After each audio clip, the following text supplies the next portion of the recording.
Good day, my name is Bluesuit and today we'll be going over my review of the early access open world indie strategy RPG adventure game known as Sands of Salazaar.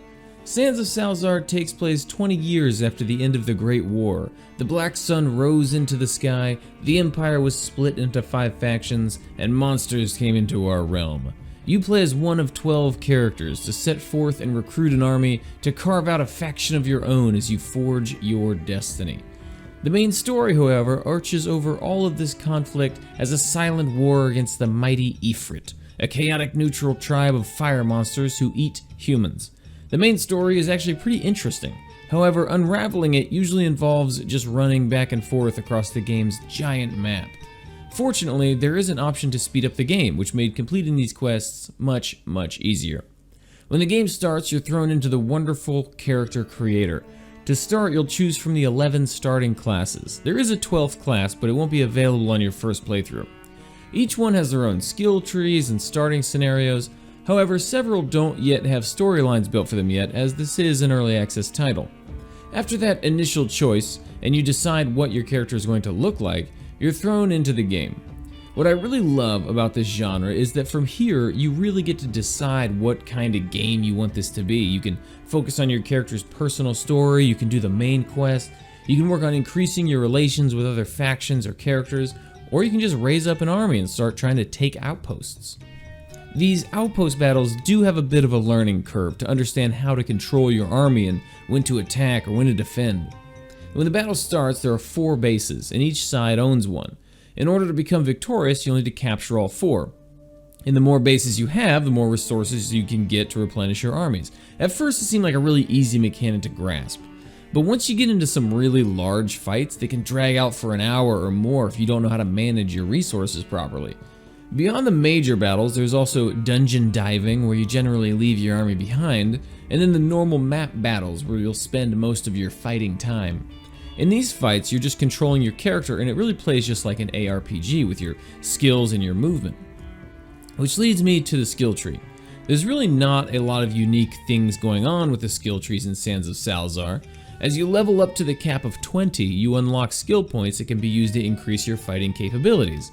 I would definitely like to see a little more balance in the skill trees, because right now, some characters don't even have 20 different skills to upgrade.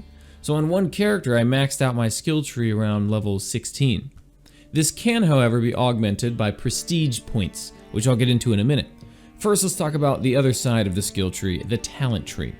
Where your skill tree will be different for every character and focus on combat, your talent tree will always be the same, and instead focuses on everything that's not combat. Things like leadership, income, charisma, out-of-combat healing, so on. The tree is actually pretty huge, but you seem to earn talent points pretty quickly as the game goes on, and it really helps to define the playstyle that suits you best. Similarly, prestige points are earned throughout the course of the game, but they can only be spent when making a new character. You can purchase additional skills, squad members, bonus starting items, or how much the factions like you. The really great one here is the difficulty. Each time you beat the game, you can continuously increase the difficulty over and over again, with no limit. This increases the health and damage output of the enemies, but also increases your level cap and the frequency of loot drops.